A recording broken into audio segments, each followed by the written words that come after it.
প্রিয় দর্শক, আজকে ইতিহাস রচনা করেছে যুক্তরাষ্ট্র। পাকিস্তানের দেওয়া ১৫৯ রানের টার্গেটে ১৫৯ রানেই থামে ইউএসের, ফলে ম্যাচ হয় টাই। সুপার ওভারে গড়ানো ম্যাচ প্রথমে ব্যাট করতে নেমে ইউএসএ করে ১৮ রান ১ ওভারে ১ উইকেট হারিয়ে। জবাবে ১৩ রান ১ উইকেট হারিয়ে জয়লাভ পায় ইউএসএ। তারা জয়লাভ পায় ৫ রানে। এর দরুন ইউএসএর পয়েন্ট টেবিলের শীর্ষস্থান দখল করে। ইউএসের ক্যাপ্টেন মোনাক প্যাটেল যা বলেছেন সেটি আপনাদেরকে বলে শোনাবো। মোনাক প্যাটেল বলেন যে তারা যেভাবে বোলিং করেছে প্রথম ৬ ওভার সেটা দুর্দান্ত ছিল।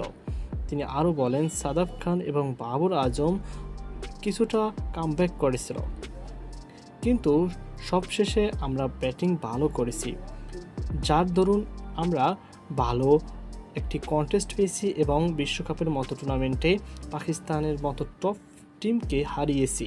তো এটা তাদের জন্য অত্যন্ত খুশির একটি জয়লাভ করেছে।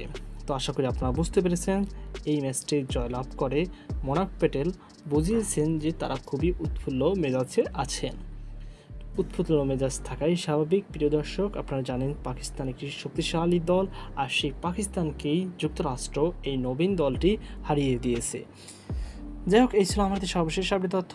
পাকিস্তানের হারার পিছনে আপনার মনে হয় কি কোনটি বড় কারণ, আর যুক্তরাষ্ট্রের এত উন্নতির পিছনে বড় কোন কারণ, অবশ্যই কমেন্ট বক্সে জানাবেন। সকল ভালো থাকুন। আল্লাহ হাফেজ।